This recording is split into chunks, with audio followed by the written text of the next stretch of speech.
Welcome to the deep dive. So, we usually think health is, personal stuff, diet, exercise, doctors. But what if the real vitals are bigger, rooted in society itself? That's what we're digging into today, based on some really great sources you sent over. We're looking at the vitals of a nation, what shapes community health way beyond medical care. We've got the Vitals of a Nation paper, plus that 2014 Braveman and Gottlieb piece on the social determinants of health. The one subtitled, It's Time to Consider the Causes of the Causes, and also the WHO's 2021 Health in All Policies framework, and even the Lancet Countdown on Health and Climate Change from, well, this year, 2024. So our mission, uncover those causes of the causes Braveman and Gottlieb talk about, really get at the fundamental drivers. Yeah, and what's so interesting is how all these sources, they kind of shift the lens, don't they? Health isn't just about doctors and medicine. It's really shown as a product of whole systems. And that Lancet Countdown phrase, vital signs of the planet, is a powerful metaphor, actually. It suggests we could look at communities almost diagnostically, like checking societal vitals. Right, a diagnostic lens on society. I like that. So Braveman and Gottlieb's causes of the causes, can you unpack that a bit more? What are those drivers? Sure. When they talk about social determinants of health, we're really moving upstream, way before the clinic. We're looking at, well, the conditions where people are born, grow up, live, work, age.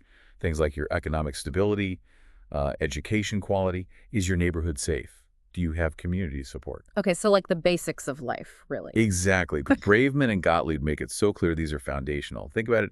Safe housing, a steady job, even just having a grocery store nearby with healthy food.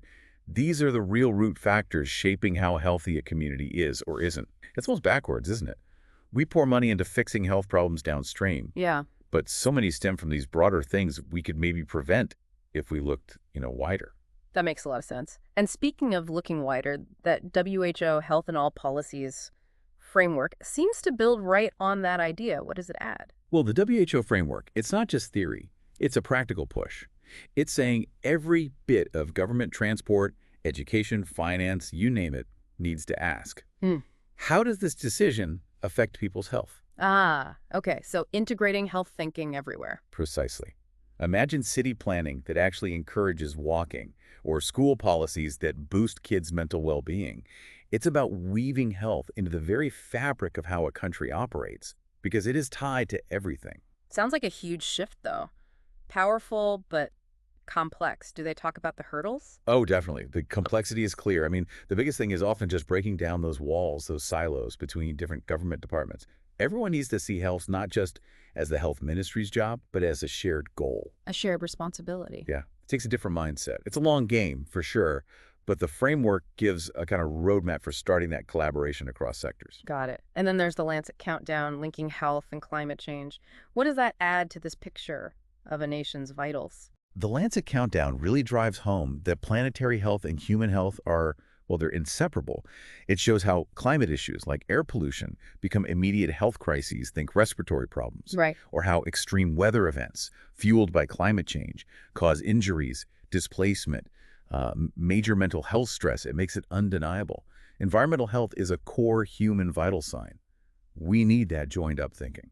So wrapping this up for you, our listener, what we've seen today is that health is really shaped by these upstream drivers, right? Those causes of the causes from Braveman and Gottlieb. And the WHO's Health in All Policies idea reinforces that health is a systemic outcome woven through society. It's about seeing that bigger picture. Absolutely. And that brings us to a final thought for you to mull over. If health really is a product of these wider systems, these causes of the causes, what specific societal vital sign, maybe something you hadn't thought of before, do you now see differently in your own community? Could be local parks, public transport, access to fresh food, maybe something else entirely. Worth pondering.